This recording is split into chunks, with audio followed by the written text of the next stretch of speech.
والے نے سوال پوچھا بعذاب واقع، اس عذاب کے بارے میں جو واقع ہو کے رہے گا۔ نبی صلی اللہ علیہ وسلم جب یہ بتاتے کہ یہ دنیا ختم ہوگی، یہ تو سب مانتے ہیں دنیا ختم ہوگی، لیکن اس کے بعد تمہیں اللہ کے سامنے حساب و کتاب بھی دینا ہے۔ اگر برا کرو گے تو اس کا عذاب آئے گا، اچھا کرو گے تو اس کا اچھا بدلہ ملے گا۔ تو مشرکین اور کافر لوگ کیا کہتے ہیں؟ بھائی جو عذاب آئے گا تو ابھی لے آؤ، آپ جو عذاب آئے گا وہ ابھی لے آؤ۔ ایک اعتراض تو یہ کیا کرتے تھے، لِمَ تَسْتَعْجِلُونَ السَّيِّئَ بِالْحَسَنَةِ، پیغمبر کہتے تھے کہ تم بجائے اس کے کہ توبہ کرو اور اپنے گناہوں کو معاف کرواؤ، تم توبہ کے بجائے عذاب میں جلدی کیوں کرتے ہو؟ ایک ان کا مطالبہ یہ ہوتا تھا کہ بھائی ابھی آ جائے نا عذاب۔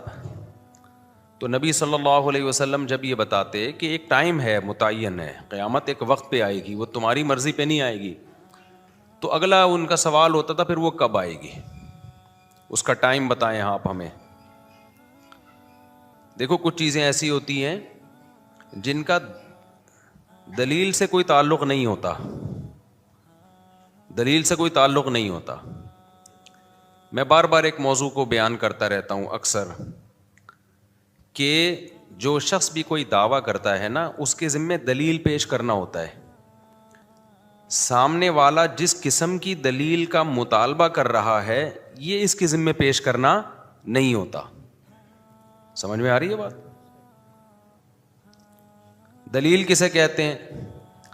کسی شے کا ایسا ہونا کہ اس کے تصور سے کسی دوسری چیز کا تصور لازم آئے، اس کو دلیل کہتے ہیں۔ مثال کے طور پر آپ کو دھوپ نظر آ رہی ہے، آپ جب دھوپ کا تصور کریں گے لازمی طور پر سورج کا تصور آئے گا کہ نہیں آئے گا؟ یہ ہو سکتا ہے کہ دھوپ کا تصور آ رہا ہو اور آپ سورج کی نفی کر رہے ہو، ابے ایکو کر دیا، پہلے ٹھیک تھا یار۔ تو یہ ہو سکتا ہے؟ نہیں ہو سکتا نا۔ تو ہم کہیں گے یہ دھوپ دلیل ہے اس بات کی کہ سورج موجود ہے۔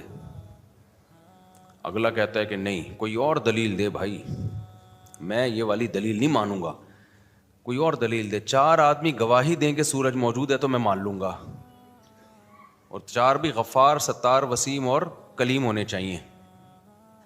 وہ غفار، ستار، وسیم، کلیم اس کے اپنے مامے ہیں، چاچے ہیں، وہ دے ہی نہیں رہے، وہ بیان ہی نہیں دے رہے۔ تو اگلا کہہ رہا ہے کہ نہیں جی، یہ چاروں جب تک گواہی نہیں دیں گے نا، میں نہیں مانوں گا کہ سورج نکلا ہوا ہے۔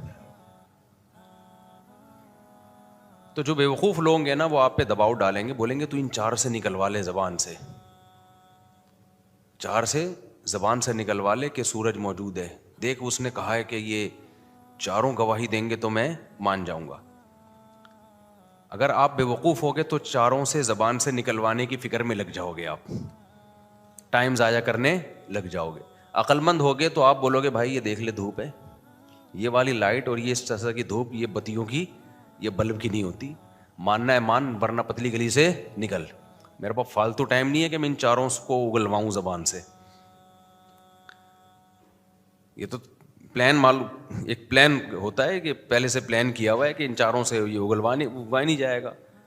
تو آج بہت سارے باطل فرقے جو ہے نا، غیر مسلم بھی، وہ کہہ رہے ہوتے ہیں ہم سے ہماری مرضی کی دلیل دو، جو ہم کہہ رہے ہیں اسلام کے برحق ہونے کی، پیغمبر کے برحق ہونے کی، یا جن مسائل کو تم فالو کرتے ہو ان کے برحق ہونے کی، جو دلیل ہم مانگ رہے ہیں وہ دو۔ غیر مسلم کیا دلیل مانگتا ہے؟ جو مشرکین دلیل مانگتے تھے، قیامت کب قائم ہوگی؟ آپ کو چونکہ قیامت کا ٹائم نہیں پتا، اس کی علامت ہے کہ قیامت آئے گی نہیں۔ بے بھائی کسی چیز کا ٹائم پتا نہ ہونا، یہ اس کی علامت کب سے ہو گئی کہ یہ چیز ہی نہیں ہے؟ ایسا ممکن ہے ایک چیز نے ہونا ہو لیکن ہمیں اس کا وقت معلوم نہ ہو۔ مجھے پتا ہے میں کب مروں گا، آپ کو پتا ہے آپ کب مرو گے؟ بولو نا۔ اب کوئی ڈاکٹر آپ سے کہے کہ یار ایک نہ ایک دن آپ مرو گے، آپ کہو ڈاکٹر صاحب کیا دلیل ہے اس کی کہ میں ایک دن مروں گا؟ ڈاکٹر صاحب کہہ رہے ہیں جی اس کی دلیل یہ ہے کہ آج تک کوئی بچا ہے نہیں۔ تو کیا، تو جو ہے کوئی سرٹیفکیٹ لے کر آیا ہے کیا؟ یا تو کوئی اللہ کا خاص لاڈلا ہے؟ تو یہی دلیل ہے، سب مرتے ہیں تو بھائی تو بھی مرے گا۔ آپ کہیں اچھا پھر کب مروں گا یہ بتاؤ. ڈاکٹر کہ یہ تو میں نہیں بتا سکتا. آپ کہیں ڈاکٹر صاحب جب تک آپ یہ نہیں بتاؤ گے نا میں کب مروں گا, میں آپ کو سمجھوں گا کہ آپ جھوٹ بول رہے ہو, آپ کے پاس کوئی دلیل نہیں ہے. تو ڈاکٹر اگر عقل مند ہوگا بولے گا بھائی نکل پتلی گلی سے, ٹائم میرا ضائع مت کر, میں نے دلیل دے دی ہے کہ اربوں کھربوں لوگ دنیا میں آئے ہیں ایک بھی نہیں بچا, تو کیا الگ سے سافٹ ویئر اپڈیٹ کروا کے آیا ہے اپنے, کیا ہے اینٹی وائرس ڈلوایا تو نے کیا؟ تو یہ دلیل کافی ہے. اور یہ کہنا کہ کب مرے گا, بھائی مجھے کیا پتا کب مروں گا یار, نہ مجھے اپنا پتا ہے نہ مجھے تیرا پتا ہے, لیکن یہ اس کی علامت نہیں ہے کہ مرے گا نہیں تو. وہ کہہ رہے نہیں ڈاکٹر صاحب میں تو جب تک نہیں مانوں گا جب تک آپ یہ نہیں بتاؤ گے کہ کب مروں گا. ڈاکٹر کہے گا یا تو غصے سے ٹی اٹھا کے گن پٹی پہ رکھ دے گا اور بولے گا تو اب مرے گا, 5 منٹ کے بعد مرے گا, ٹائم بتا دیا نا میں نے. پھر بھی ڈاکٹر اس کے جواب دینے میں لگ جائے نا تو اس کا مطلب یہ بھی پاگل ہے ڈاکٹر. تو اسی طرح یہ جو باطل فرقے ہیں نا یہ بھی ایسے ہی اوٹ پٹانگ دلائل کا مطالبہ کر رہے ہوتے ہیں, اسلام پر اوٹ پٹانگ قسم کے اعتراض کر رہے ہوتے ہیں, جن میں ایک اعتراض تو میں نے بتایا, بھائی قیامت کا ٹائم بتاؤ نا کب آئے گی. ہر پیغمبر سے یہ پوچھا گیا ہے کب آئے گی. آپ سارے پیغمبر آدم علیہ السلام سے لے کے محمد صلی اللہ علیہ وسلم تک سب کہہ رہے ہیں قیامت آئے گی آئے گی, اور ہر پیغمبر سے پوچھا گیا ٹائم بتائیں, ہر پیغمبر نے کہا نہیں پتا, ہمیں وقت کا علم نہیں ہے. تو لوگوں نے کہا جب آپ کو پوری نالج ہی نہیں ہے تو آپ دعویٰ کیوں کر رہے ہیں؟ تو پیغمبر نے کہا جتنی نالج ہے اس کا دعویٰ کیا جا سکتا ہے, ہم نے یہ دعویٰ ہی نہیں کیا کہ ہمیں ہر چیز کی نالج ہے. دیکھو دعویٰ یہ کیا ہوتا نا ہمیں ہر چیز کی نالج ہے, پھر ہم کہتے ہیں کہ ہمیں نہیں پتا کب آئے گی قیامت, تو دعویٰ اور دلیل آپس میں میچ نہیں کر رہے ہوتے. دعویٰ تو ہے کہ سب کچھ پتا ہے, اور جب پوچھا جاتا ہے اس دعوے کی دلیل کے طور پر سب کچھ پتا ہے تو یہ بھی بتائیں, تو وہ کہتے ہیں ہمیں نہیں پتا. تو آپ ایک طرف دعویٰ کر رہے ہو سب کچھ پتا ہے, دوسری طرف کہہ رہے ہو ہمیں نہیں پتا, تو بات غلط ہو جاتی. پیغمبروں نے یہ دعویٰ کیا ہی نہیں کہ بھائی ہمیں سب کچھ پتا ہے. پیغمبروں نے یہ کہا ہمیں جتنا پتا ہے اتنا بتا دیا, اور یہ پتا ہے کہ قیامت آئے گی, یہ اللہ نے ہمیں بتایا. ہمارے سچے ہونے کی کیا دلیل ہے کہ ہم جھوٹ نہیں بولتے؟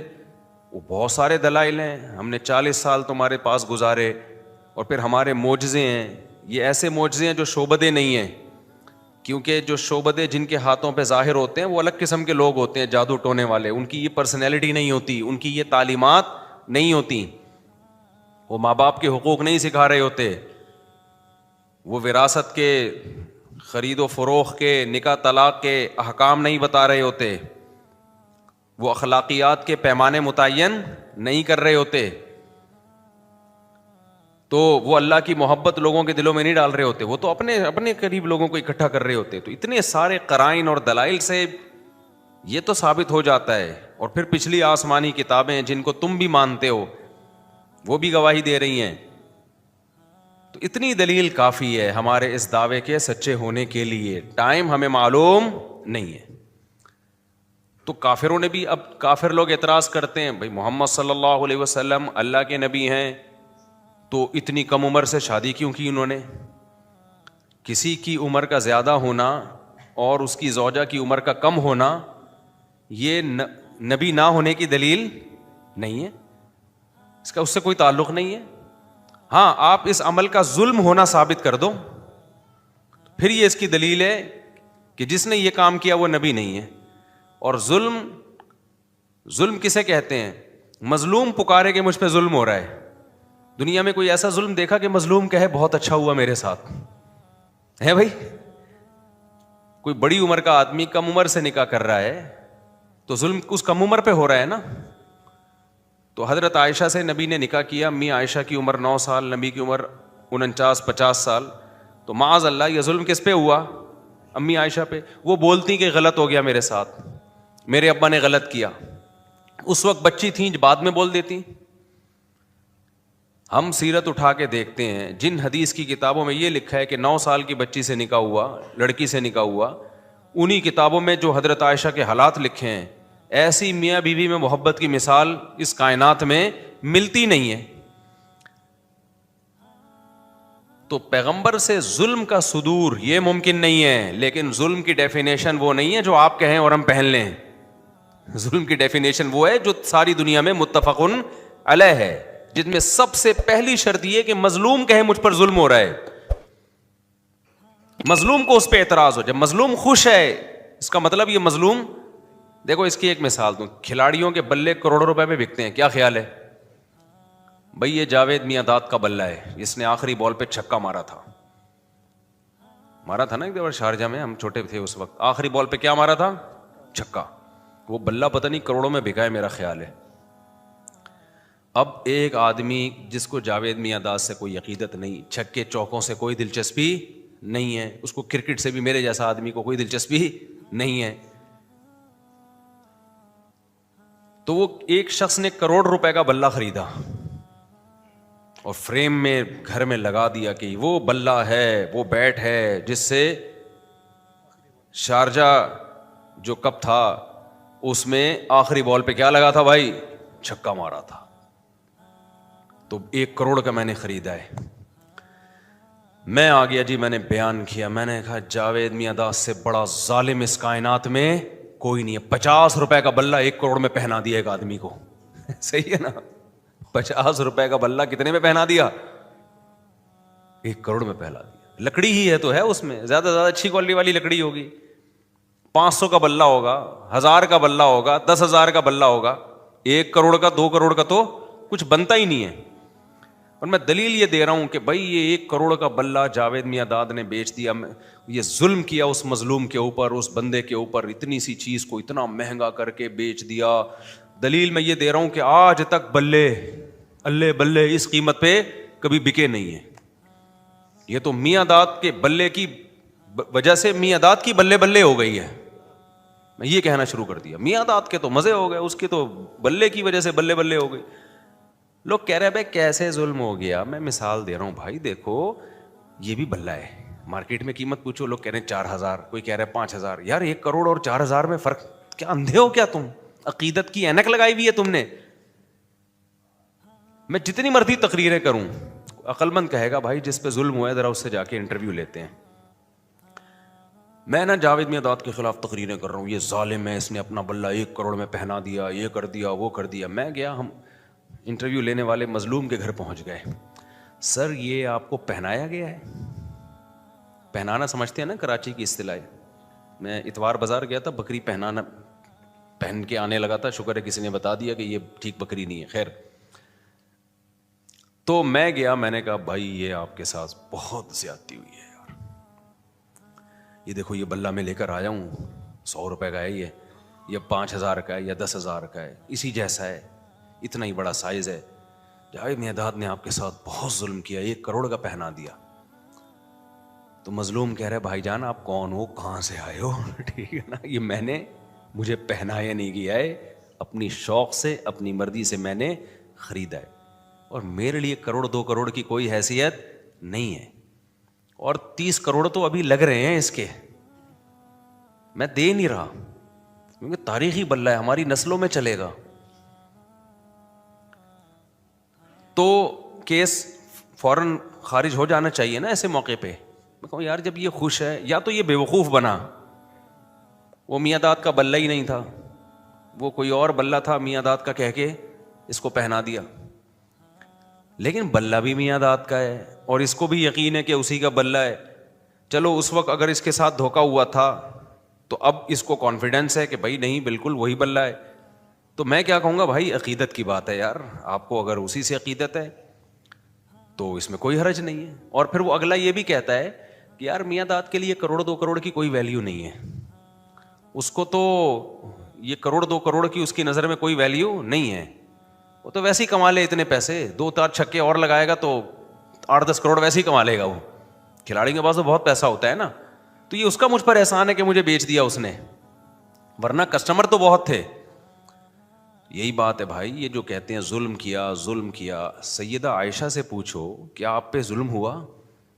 وہ کہیں گی بھائی پیغمبر کے پاس رشتوں کی کمی نہیں تھی، پیغمبر ہیں، جو ان کو پیغمبر مان رہے ہیں ان کے لیے تو بڑی ویلیو ہے. جیسے جو کرکٹ کو کرکٹ مانتا ہے اور اس میں دلچسپی لیتا ہے, اس کے لیے تو 1 کروڑ بھی سستے ہیں. میرے جیسے کے لیے 50 روپے میں بھی اس کی کوئی ویلیو نہیں ہے, میرے جیسے کے لیے نہیں ہے. تو جو پیغمبر کو پیغمبر مانتے ہیں, امی عائشہ تو مانتی تھی یہ اللہ کے پیغمبر ہیں, ابو بکر تو مانتے تھے یہ اللہ کے پیغمبر ہیں, ان کے لیے تو بھائی پیغمبر کا احسان ہے کہ امی عائشہ سے نکاح کیا انہوں نے. آپ کے لیے رشتوں کی کمی بولو نہیں تھی. آپ کے لیے کون سی کمی تھی رشتوں کی؟ یہ تو ان کا نبی کا احسان ہے. لیکن جو پیغمبر کو پیغمبر نہیں مانتے وہ بولتے رہیں گے ظلم ہو گیا, یہ ہو گیا, فلانا ہو گیا, ڈمکانا ہو گیا. تو بھائی آپ جس سب سے دنیا میں ایک اصول ہے کہ جس پہ ظلم ہوتا ہے وہ مظلوم مانے کہ مجھ پہ ظلم ہوا ہے. اگر مظلوم ہی نہ مان رہا ہو, وہی کیس کرنے کے لیے تیار نہ ہو, تو دنیا کی کوئی کورٹ بھی اس کیس کو لینے کے لیے تیار نہیں ہوتی. آپ عدالت چلے گئے, آپ نے وکیل ہائر کیا, کیس کیا کہ وسیم نے غفار کے 1 کروڑ روپے چرائے ہیں. وسیم نے کیا کیا؟ غفار کے 1 کروڑ روپے چرائے ہیں. عدالت بلائے گی آپ کو, آپ وسیم ہیں کہ نہیں؟ میں وسیم تو نہیں ہوں. آپ اس کے ماموں ہو؟ نہیں بھائی میں اس کا ماموں بھی نہیں ہوں. تو وسیم نے آپ کو نمائندہ بنایا ہے؟ نہیں بھائی نمائندہ نہیں بنایا. وسیم تو وہ دوسرے محلے میں رہتا ہے, میں اس محلے میں رہتا ہوں. عدالت کہے گی تو جس کے چرائے ہیں وہ آئے نا. کیا خیال ہے بھائی؟ اب آپ گئے وسیم کے پاس, نہیں سوری غفار کے چرائے تھے نا, کس کے چرائے تھے؟ غفار کے چرائے تھے. آپ غفار کے پاس گئے, یار تمہارے پیسے وسیم نے چرائے ہیں, میں کورٹ میں کیس کر رہا ہوں, کورٹ کیس کو نکال رہی ہے. بولی غفار خود آئے نا. تو غفار کہے جب میرے پیسے وسیم نے چرائے ہیں, میں نہیں جا رہا, تو کیوں میری طرف سے بلا وجہ کا نمائندہ بناؤں؟ میں جانوں اور کون جانے؟ وسیم جانے. تو چھوڑ دے تو مجھے اپنے حال پہ. تو دنیا کی کوئی کورٹ بھی جس پہ ظلم ہوا ہے وہ اگر کیس نہ کرے تو اللہ یہ کہ ریاست کے خلاف کوئی کام کیا ہو, پھر اس میں ریاست وکیل متعین کرتی ہے کسی کو. دنیا میں کوئی کورٹ بھی ایسا کیس کو نہیں لیتی. تو یہ کیسا کیس ہے غیر مسلموں کا یار, کہ ہم تمہاری کورٹ میں اپنا کیس لے کر جائیں کہ تم سید الانبیاء پہ الزام لگاؤ کہ انہوں نے 9 عمر بچی سے نکاح کیا کم عمر سے, اور ان پہ ظلم ہوا, زیادتی ہوئی, اور جس پہ ہوا ہے وہ کیس کرنے کے لیے تیار نہیں ہے, وہ فخر کر رہی ہیں. تو اس کا مطلب تمہارا ہیڈک ہے ہی نہیں, یہ ان کا آپس کا معاملہ ہے. یہاں یہ مسئلہ بھی حل ہو گیا کہ لوگ آج کل بہت اعتراض کرتے ہیں, اتنی بڑی عمر کے آدمی نے اتنی چھوٹی لڑکی سے شادی کی, بہت آ رہا ہے آج کل نا. تو وہی کر لی, وہ جانے, وہ آپس کے ان کا معاملہ ہے یار, تمہیں کیا تکلیف ہو رہی ہے؟ بیوقوف بنا کے کیے پھر غلط کیا, اگر بیوقوف نہیں بنایا تو وہ جانے, تم دعا کرو اللہ سیٹ ویٹ بنا دے تمہارا بھی. کوئی کیا خیال ہے بھائی اس میں؟ کوئی جل گیا, کسی نے دعا دی, لکھا ہوتا ہے نا رکشے کے پیچھے, رکشوں کے پیچھے جو لکھا ہوتا ہے غور سے پڑھا کریں. بڑی بڑی خاندانی باتیں لکھی ہوتی ہیں ٹرکوں کے پیچھے اور رکشوں کے پیچھے. وہ باتیں جو جاوید چودھری سے آپ نہیں سنو گے, ٹرک کے پیچھے مل جائے گی آپ کو. جو مبشر لقمان اور حسن نثار اور ایسے ایسے صحافیوں سے آپ نہیں سنو گے, وہ آپ کو ٹرک کے پیچھے لکھی ہوئی مل جائیں گی. بڑی موٹیویشن ملتی ہے ان باتوں سے, سمجھ رہے ہو نا. کوئی جل گیا, کسی نے دعا دی, تو دعا دینے والا جلتا نہیں ہے اور برکت ہو جاتی ہے, جلنے والے کیا ہوتے ہیں؟ سوکھتے چلے جاتے ہیں.